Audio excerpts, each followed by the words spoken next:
Right, so let's take a look at the system design. How do we want to architect our system? What I'm going to do before I get into the architecture is basically list down some of the non-functional requirements and some of the goals of what it is that we are building. Then that's going to kind of inform some of the decisions that I'm going to make. Okay, these are goals both of the application and of our whole development process, right? We are building this thing to learn something. So we want to identify what is it that we want to learn and then build a system which helps us learn those things, okay? In the real world, when you're building an application for actual users, your learning is not going to come into the picture. It's more about like the user requirements and the non-functional requirements. But since we are doing this in a tutorial kind of a context, so the learning part of it is also one of the requirements, so to speak, of our application.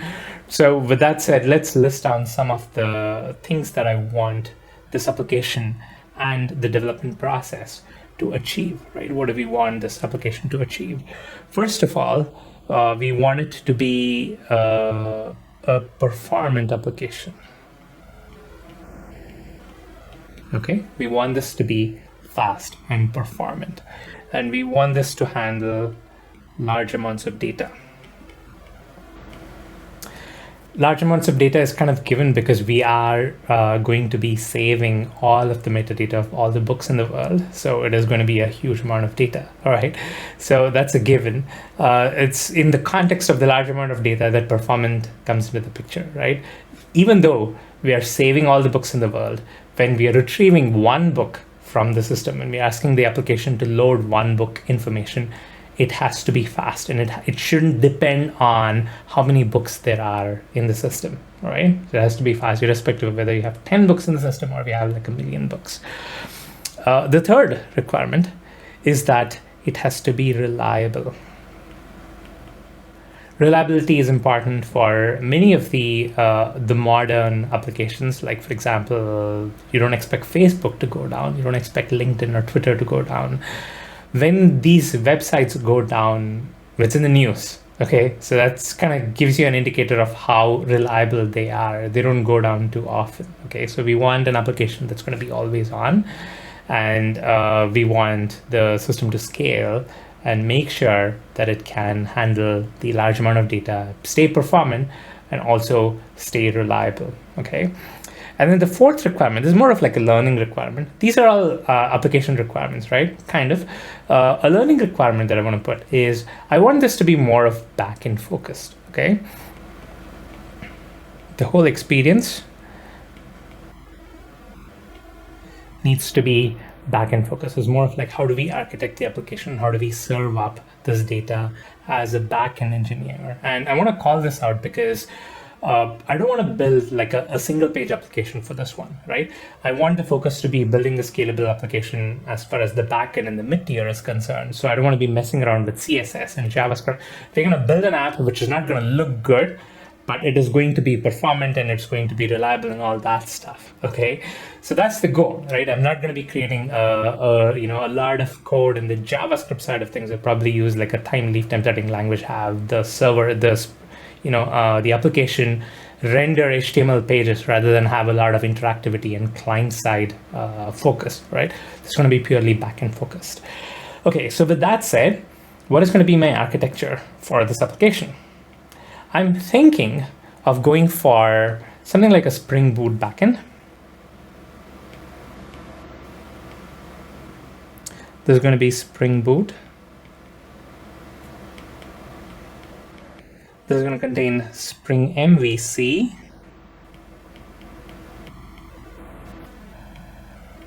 As a typical Spring Boot web application. And this is going to serve out HTML pages to the user.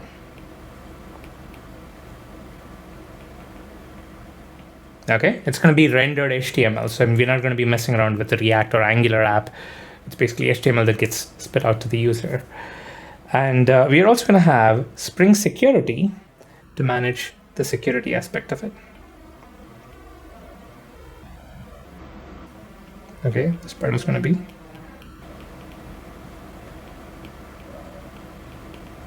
It's going to take care of login and getting to know who the user is and all that stuff. And as far as data is concerned, what I'm going to do is pick a non-relational database, right? I'm not going to pick an RDBMS for this because relational databases don't tend to perform well when there is a lot of data in a single table. Okay, you're getting all the information about all the books in the world. Now, what happens if you put all that data into one table, which is the book table? It's not going to be performant, right? It's going to be hard for you to get data out of it. And we are not going to meet the performance requirement of what we talked about earlier, okay? Relational databases also are single stores, okay? So you don't get the reliability factor as well. So let's say you store all the data in one RDBMS database instance, and then that database instance were to go down, your application is not reliable. I want something which is more reliable, okay? So for those two reasons, I'm not going to go for an RDBMS like Postgres or MySQL or whatever. I'm going to use a reliable NoSQL database called Apache Cassandra. Okay, Cassandra is a very powerful database which is reliable and performant as well. Okay, if you see most of the big guys who deal with a lot of data like Netflix or Facebook, they all use Apache Cassandra. Okay, if you ever wondered how do you build a Spring Boot app which deals with millions and millions of data elements, well, it's very likely that that Spring Boot app is connecting to Apache Cassandra and using Cassandra to manage the data, store the data, and retrieve the data, right? It's super performant and super reliable, which is why I'm going to be using Cassandra for storing all this book data. And I'm going to design the schema in such a way that loading a book, loading an author, or loading books by a certain user, it's going to be super efficient. It's going to be super fast, irrespective of how many billions and billions of books you have in the system, right? So that's my reason for choosing Apache Cassandra. I'm going to have Cassandra here as the database.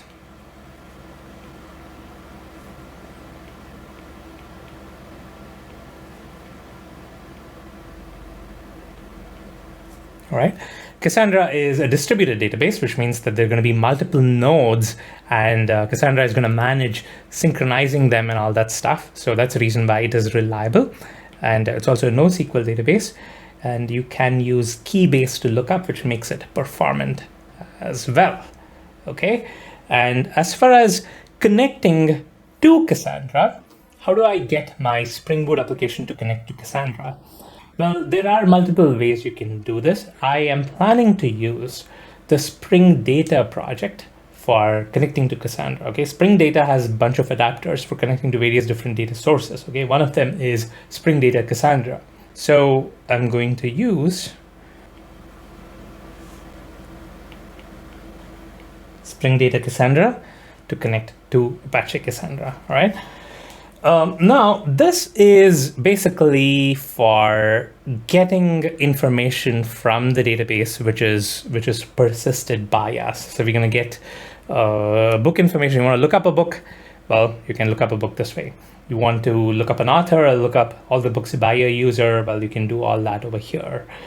The one exception that I'm going to make for the system architecture, and I'm going to descope it from this building, is the search. Okay, Cassandra is a kind of a database which makes it easy for you to look up data, but when you're doing searches, it doesn't allow you to do like a like query like a relational database would do, right? In the relational table, you want to do a search for a title column in the table. What do? You run a query, select star from the table where the title like, and then you stick a percentage on both sides, and you get a search, right? You search the whole table. Cassandra is meant for big data, okay? So if you do search for all rows in a table, it's going to take forever, okay? Cassandra is not meant to do those kind of full table scans and searches. So when you do search with Cassandra, you're probably going to need another system, right? You're going to roll in like a separate Solr installation or Lucene or whatever, right? So some kind of a search implementation that connects to this database and builds those search indexes. You're going to need that for searching, okay? I am not going to be doing that because it's going to add a whole lot more time investment into building this. And I don't want that to be the focus of this whole application. So what I'm going to do is only for search, for nothing else, right? All the data is going to be with our system, right? But only for search, I'm going to depend on the Open Library API, okay? So the Open Library API has a bunch of APIs for doing search, okay? I'm going to go back here.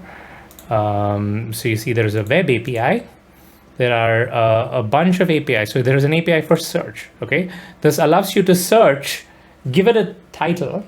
It's going to give you a bunch of books that match that criteria, that title, okay?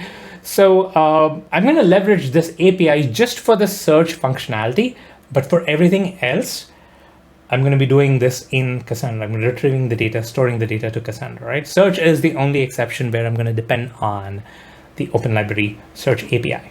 Okay, so what I'm going to do is I'm going to put this search thing over here. So this is going to be the Open Library Search API. Okay, just for searching, it's going to make a call to that Open Library. Okay, everything else is going to be within us. We're going to control the data, and we're going to control how it loads, when it gets updated, all that stuff, right? So search is the only exception. Now, while this is the system designed for the main application, there is a one-time only application, mini application that we're going to be designing, which is to preload the data. We've seen how you get all this information about the book metadata from the OpenBooks API data dump. So we need a one-time load of that data to the Apache Cassandra instance, right? So I'm planning to make that be a Spring Boot application as well. For the sole reason that you have this configuration once, you can kind of reuse it. We plan to use the Spring Boot configuration for connecting to Apache Cassandra anyway. So I'm planning to use the same Spring Boot application and configuration for preloading the data into Apache Cassandra, right? So you can imagine a Spring Boot app here, which is going to use the same Spring Data Cassandra dependency to connect to Apache Cassandra and preload the data from the text files that we're going to get from the website, right? From the Open Library API. So it's going to be a one-time load, and I'm going to design this as a separate app because we don't really need it after the application is loaded. Of course, we can need to load it on a regular basis because, we need to figure out what the frequency of the data dump is, and based on that, kind of load it on a regular basis. But again, I'm not going to worry too much about it. We're going to do a one-time load now and have that data available in Apache Cassandra. And then from there on, this is going to be the only system which is the web application that is better reads, right? This is the one that users are going to be interacting with. Users are not going to interact with this thing. It's more of like an admin thing. But as a part of this development process, we are going to be building this and preloading the data to Apache Cassandra so that the data is available for this application to use. Okay, now let's evaluate the factors that we have identified based on this architecture. Is this architecture resulting in a performant system? Well, a lot of the problems with performance comes from the data store, okay? This Spring Boot application is not going to be doing a whole lot. You kind of have this as something that accesses the data store and looks it up. So if this application is going to be slow, it's basically in retrieving data from the data store, whatever data store you have, right? I'm getting a book information, I'm getting an author information. So how fast is it to look up that information from the database? That is going to be the bottleneck, right?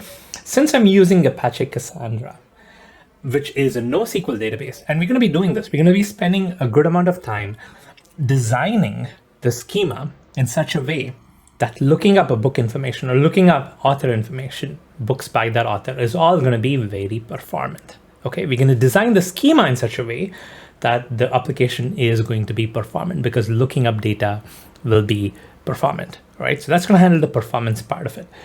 As long as we don't introduce a whole lot of bottlenecks in the processing, we should be fine. And we're not going to be doing a lot of processing. It's mostly about fetching data and sending it to the user, right? Generating a nice HTML and sending it to the user, right? This is not a problem. We will take care of this with good database schema design. All right, now how about reliability? Apache Cassandra is a super reliable database because this is not a single node. Apache Cassandra runs as a cluster, right? You're going to have multiple nodes which are going to store your data, and Apache Cassandra is going to synchronize them. So this is what allows you to have a reliable data store. Now, how about the mid tier or the application tier? This is going to be a stateless application. All right. So of course we have Spring security. There's going to be some amount of state maintained, which is the logged in user, right? There's some kind of a session which is maintained. But apart from that, the Spring Boot application is not going to hold on to a lot of state. So ideally what we can do is when you have an increased load, you can actually scale this up, right? You can spin up multiple Spring Boot instances and stick a firewall in the front. And that firewall is going to redirect to the right Spring Boot instance. And then it's going to connect to, all of them are going to connect to the same database cluster. So that's how your mid tier can scale. Okay, and that's how this Spring Boot application tier can scale. And similarly, if one of them were to go down, the other one can pick up, and that makes it reliable as well. The only portion of unreliability here is coming from our external dependency, right? Our search API. We are depending on the search API. We don't know how efficient it is or how reliable it is. But I'm going to set that aside. As far as this core application is concerned, we do have it performant and reliable, or at least we anticipate it to be performant and reliable. So this is our system design.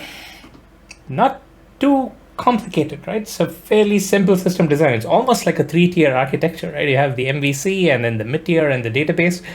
Kind of a simple thing. But the fact that you're using Apache Cassandra is going to bring in a whole lot of things that you are going to do differently when compared to a relational database. Okay, when you do a relational database, you kind of approach this problem differently.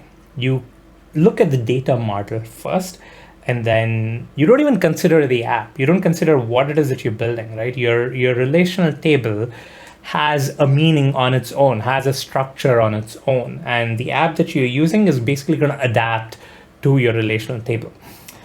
With Apache Cassandra, the way you build the application is very, very different, right? You're going to approach it from the application standpoint. You're going to identify what the app is, what the needs are, and then work backwards into identifying the data model for the app.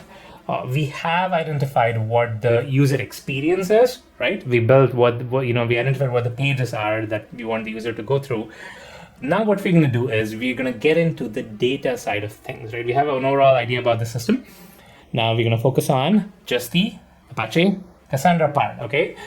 What is the data model going to be? What's the Cassandra data model? How are we going to build this data model to make sure we meet all of the requirements that we have of it being performant and reliable, okay?